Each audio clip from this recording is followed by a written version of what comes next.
Leading schools in disruptive times. The big idea I gathered from Chapter 9, Transparency, is that school leaders have an array of challenges to confront on a daily basis. And transparency is just another thing to add to their list. Recently, school leaders have been criticized and have come under scrutiny for not being transparent enough.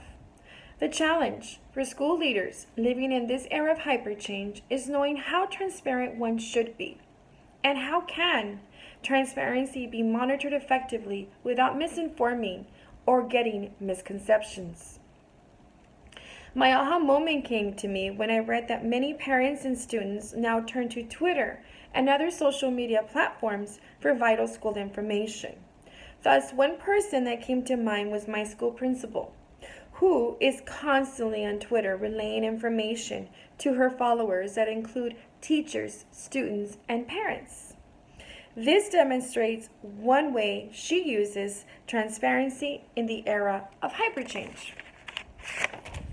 The big idea I gathered from Chapter 11, An Accelerating World, is that although a teacher is a technology leader when he or she uses tablets and laptops and other technologies in the classroom, this is actually just the beginning of what is to come in the future.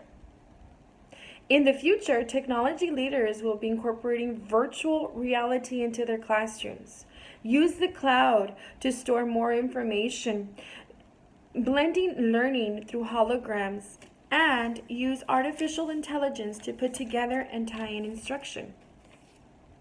The challenge here that teachers and school leaders need is to be ready for this disruption. Teachers and school leaders alike will no longer be the primary dispensers of information, but instead become the facilitators of information gathering.